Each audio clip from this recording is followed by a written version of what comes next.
السلام علیکم ناظرین، سلامتی ہو آپ پر جہاں بھی آپ ہوں۔ کیلنڈر پر آج تاریخ ہے 8 دسمبر۔ اپنے میزبان راہی حجازی سے انڈیا کی خبریں سنیے۔ اسلام دشمن نصابی کتاب پر جموں کشمیر میں پابندی، مقدمہ بھی درج۔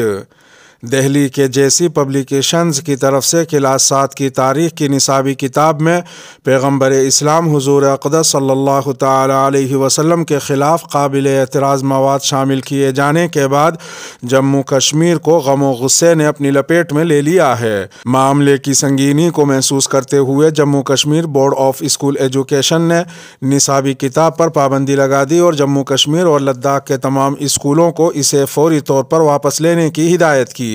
نصابی کتاب کے پبلشر اور ڈسٹریبیوٹرز کے خلاف بھی مقدمہ درج کر لیا گیا۔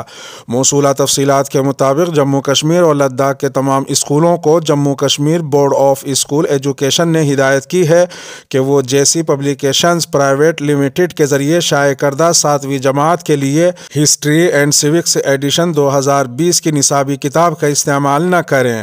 اگر کسی اسکول میں نصابی کتاب استعمال ہو رہی ہو تو اسے فوری طور پر واپس لیا جائے، بصورت دیگر قانون کی دفعات کے تحت سخت کارروائی کی جائے گی۔ جموں کشمیر کی اسلامک فرٹرنیٹی نے کہا ہے کہ قابل اعتراض مواد کی اشاعت مسلم کمیونٹی کے خلاف ایک سازش ہے۔ اس کے صدر محمد عامر نے کہا کہ سازش وقت سے پہلے ہی بے نقاب ہو گئی۔ اس طرح کی کارروائیاں تواتر سے ہوتی رہی ہیں، لیکن وادی کشمیر میں ایسا پہلی بار ہوا ہے اور ہم اس پر خاموش نہیں رہیں گے۔ گروگرام میں نماز جمعہ کی ادائیگی کا تنازع ختم ہونے کی امید۔ گروگرام میں عوامی مقامات پر نماز کو لے کر تنازع ختم ہوتا دکھائی دے رہا ہے، کیونکہ اس مسئلے پر ایک دوسرے کے آمنے سامنے آنے والے ہندو اور مسلم گروپس نے نماز کے لیے 18 جگہوں پر اتفاق کیا ہے۔ ان میں سے 12 مساجد اور 6 عوامی میدان ہیں۔ وقف بورڈ کی اراضی ملتے ہی 6 عوامی مقامات پر نماز ادا نہیں کی جائے گی۔ ہندو سنگھرش سمیتی نے بھی کہا ہے کہ اس معاہدے کے ساتھ ہی تنازع ختم ہو گیا۔ گروگرام انتظامیہ کے ساتھ مشترکہ میٹنگ میں دونوں فرقوں کے نمائندوں نے نماز پڑھنے کے لیے نئی جگہوں پر اتفاق کیا، جس میں 12 مساجد شامل ہیں۔ اس کے علاوہ 6 عوامی مقامات مختص کیے گئے ہیں، جہاں کمیونٹی کی جانب سے حکام کو ان جگہوں کے استعمال کے لیے قانونی کرایہ ادا کرنے کے بعد نماز ادا کی جائے گی۔ ہندو سنگھرش سمیتی کے صدر مہاویر بھاردواج نے کہا کہ 12 مساجد کے علاوہ ہم نے 6 عوامی میدانوں پر اتفاق کیا ہے، جنہیں ہمارے مسلمان بھائی یا امام تنظیم ہر جمعے کو کرائے پر دینے پر راضی ہیں۔ انہوں نے مزید کہا کہ وہ ان جگہوں کو اس وقت تک استعمال کریں گے جب تک کہ ان کی وقف بورڈ کی جائیدادیں خالی نہیں کر دی جاتی یا انہیں نہیں دی جاتی۔ مہاویر بھاردواج نے یہ بھی کہا کہ ان 18 منظور شدہ جگہوں میں سے کسی پر کوئی اعتراض یا مداخلت یا احتجاج نہیں ہوگا۔ ہمارے لیے اس تصفیے سے مسئلہ ختم ہو گیا ہے۔ وزیر اعظم مودی کے وارانسی دورے سے قبل مسجد کو بھی زعفرانی رنگ میں رنگ دیا گیا۔ وارانسی میں مسجد پر زعفرانی رنگ و روغن کے معاملے میں انتظامیہ بیک فٹ پر آ گئی ہے۔ اب ایک بار پھر مسجد کو سفید رنگ میں رنگا جا رہا ہے۔ واضح رہے کہ وزیر اعظم نریندر مودی 13 دسمبر کو کاشی وشوناتھ کوریڈور کا افتتاح کرنے والے ہیں۔ ایسے میں راستے میں آنے والی تمام عمارتوں کو ہلکے زعفرانی رنگ میں پینٹ کیا جا رہا تھا۔ اسی کڑی میں ایک مسجد کا رنگ بھی بھگوا کر دیا گیا، جس کی وجہ سے مسلم طبقے میں ناراضگی پائی جا رہی ہے۔ مسلم کمیونٹی نے وارانسی ڈیولپمنٹ اتھارٹی پر آمرانہ اقدامات کا الزام لگایا۔ معاملے کو طول پکڑتا دیکھ کر افسران بھی حرکت میں آ گئے اور فوری طور پر نصف درجن سے زائد مزدور لگا کر مسجد پر سفید رنگ کرانا شروع کر دیا۔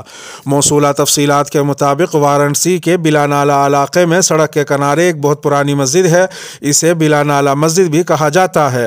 اس کا رنگ سفید تھا۔ یہ الزام لگایا گیا ہے کہ اتھارٹی نے راتوں رات ہلکا گیروا رنگ کر دیا، جس کی وجہ سے مسجد سے وابستہ لوگوں نے شدید مخالفت کا اظہار کیا اور اسے اتھارٹی کا آمرانہ رویہ قرار دیا۔ اس وقت وارانسی ڈیولپمنٹ اتھارٹی نے کہا تھا کہ وہ یکسانیت لانے کی کوشش کر رہی تھی۔ پوتن مودی کی نئی دہلی میں ملاقات، افغانستان پر تبادلہ خیال۔ روسی صدر ولادیمیر پوتن اور بھارتی وزیر اعظم نریندر مودی نے افغانستان کی سیاسی صورتحال پر بات کی، جس میں دہشت گردی اور منشیات کی اسمگلنگ سے نمٹنے کے لیے حقیقت میں ایک جامع حکومت کی تشکیل بھی شامل ہے۔ مشترکہ بیان کی بنیاد پر افغان عوام کو انسانی امداد کا مسئلہ ایجنڈے کا ایک اور اہم حصہ تھا۔ دونوں رہنماؤں نے افغانستان کو انسانی امداد فراہم کرنے پر اتفاق کیا۔ روس کے صدر جو پیر کو سالانہ انڈیا روس سربراہی اجلاس کے لیے ہندوستان گئے تھے، انہوں نے افغانستان کی بگڑتی ہوئی صورتحال پر تشویش کا اظہار کیا۔ روسی صدر نے کہا کہ ہمیں ہر اس چیز کے بارے میں تشویش ہے جس کا دہشت گردی سے تعلق ہے۔ دہشت گردی کے خلاف جنگ، منشیات کی اسمگلنگ اور منظم جرائم کے خلاف بھی ہے۔ انہوں نے مزید کہا کہ ہمیں افغانستان کی صورتحال کی پیش رفت پر تشویش ہے۔ افغانستان کی سرزمین کو دہشت گرد گروپس کے لیے محفوظ پناہ گاہ کے طور پر استعمال نہ کرنے کی ضرورت پر بھی بات ہوئی۔ بیان میں کہا گیا ہے کہ فریقین نے افغانستان کی بدلتی ہوئی صورتحال، خاص طور پر سلامتی کی صورتحال اور خطے میں اس کے اثرات، موجودہ سیاسی صورتحال، دہشت گردی، بنیاد پرستی اور منشیات کی اسمگلنگ سے متعلق امور پر تبادلہ خیال کیا۔ ادھر دوسری طرف افغانستان کی موجودہ سرکار نے اس بات کا اعادہ کیا ہے کہ افغانستان کی سرزمین سے کسی ملک کو نقصان نہیں پہنچایا جائے گا اور کسی دہشت گرد گروہ کو اس ملک کو پناہ کے طور پر استعمال کرنے کی اجازت نہیں دی جائے گی۔ ساتھ ہی طالبان کے نائب ترجمان احمد اللہ وثیق نے یہ بھی کہا کہ ہماری حکومت جامع ہے، جس میں افغانستان کی ہر نسل اور زبان سے تعلق رکھنے والے لوگ ہیں، جن میں پشتون، تاجک، ہزارہ، ازبک اور ترکمان شامل ہیں۔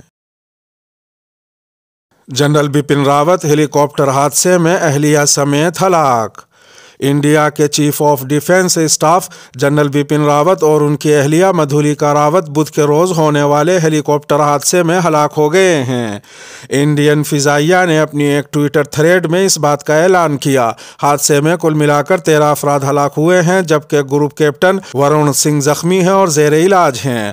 فوجی ہیلی کاپٹر کو یہ حادثہ بدھ کو تمل ناڈو میں سولور اور کوئمبٹور کے درمیان پیش آیا اور وہ ایک پہاڑی علاقے میں گرا۔ انڈیا کی فضائیہ کے مطابق جو ہیلی کاپٹر حادثے کا شکار ہوا وہ روسی ساختہ اور MI-17V5 ماڈل کا تھا۔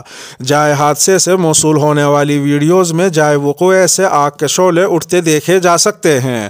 خبر رساں ادارے ANI کے مطابق یہ ہیلی کاپٹر کوئمبٹور کے نزدیک سولور میں واقع انڈین فضائیہ کے اڈے سے ویلنگٹن چھاونی جا رہا تھا اور اس پر عملے کے ارکان سمیت کل 14 افراد موجود تھے، جن میں جنرل راوت، ان کی اہلیہ، جنرل راوت کے معاونین اور ان کا عملہ شامل تھا۔ انڈین فضائیہ کا کہنا ہے کہ اس حادثے کی تحقیقات کا حکم دے دیا گیا ہے۔ آل انڈیا ریڈیو کے مطابق وزیر دفاع راجناتھ سنگھ جمعرات کو پارلیمنٹ میں اس حادثے کے بارے میں مزید معلومات دیں گے، جبکہ انہوں نے نئی دہلی میں جنرل بپن راوت کی رہائش گاہ پر ان کے اہل خانہ سے ملاقات کی ہے۔ 20 لاکھ سے زیادہ ہندوستانی واٹس ایپ اکاؤنٹ پر لگی پابندی۔ واٹس ایپ نے حال ہی میں اعلان کیا ہے کہ اس نے اکتوبر 2021 میں ہندوستان میں 20 لاکھ سے زیادہ اکاؤنٹس ہولڈرز کو اپنی خدمات استعمال کرنے سے روک دیا ہے۔ ہندوستان میں 2021 کے تحت نئے IT قوانین کے ذریعے لازمی قرار دیا گیا ہے کہ واٹس ایپ ماہانہ رپورٹس شائع کرے۔ واٹس ایپ ماہانہ رپورٹس کے مطابق ہندوستان میں واٹس ایپ صارفین کی جانب سے موصول ہونے والی شکایات کے جواب میں براہ راست کارروائی کرتا ہے۔ اگرچہ WhatsApp messages end to end encrypted ہوتے ہیں، لیکن اس کا مطلب یہ نہیں کہ صارفین کسی بھی چیز سے بچ سکتے ہیں، کیونکہ واٹس ایپ ڈیٹا کو ٹریک کرتا ہے۔ واٹس ایپ نے اپنی آفیشیل ویب سائٹ پر واضح طور پر کہا ہے کہ اگر وہ کسی صارف کو اپنی سروس کی شرائط کی خلاف ورزی کرتے ہوئے پائے گا تو وہ متعلقہ اکاؤنٹ پر پابندی لگا دے گا۔ نیز بعض جرائم کے لیے واٹس ایپ صارف کا ڈیٹا پولیس کو قانونی کارروائی اور گرفتاریوں کے لیے بھی فراہم کر سکتا ہے۔ اگر آپ کسی کی نقالی کرتے ہیں اور کسی دوسرے شخص کا جعلی اکاؤنٹ بناتے ہیں تو واٹس ایپ آپ پر پابندی لگا دے گا، اور اگر کوئی آپ کی رابطہ فہرست میں نہیں ہے اور آپ اس شخص کو بہت زیادہ پیغامات بھیجتے ہیں تو واٹس ایپ آپ پر پابندی لگا دے گا، اور اگر آپ تھرڈ پارٹی ایپس جیسے GB واٹس ایپ ڈیلٹا اور واٹس ایپ پلس وغیرہ استعمال کرتے ہیں تو واٹس ایپ آپ پر پابندی لگا دے گا، اور اگر آپ کو بہت زیادہ صارفین بلاک کر دیتے ہیں تو واٹس ایپ آپ پر پابندی لگا دے گا، اور اگر بہت زیادہ لوگ آپ کے واٹس ایپ اکاؤنٹ کے خلاف رپورٹ کرتے ہیں تو واٹس ایپ آپ پر پابندی لگا سکتا ہے۔ اس کے ساتھ ہی خبروں کا اختتام ہوا۔ ویڈیو کو آخر تک ملاحظہ فرمانے پر شکریہ۔ اپنے میزبان راہی حجازی کو دیجیے اجازت۔ سلامتی ہو آپ پر جہاں بھی آپ ہوں۔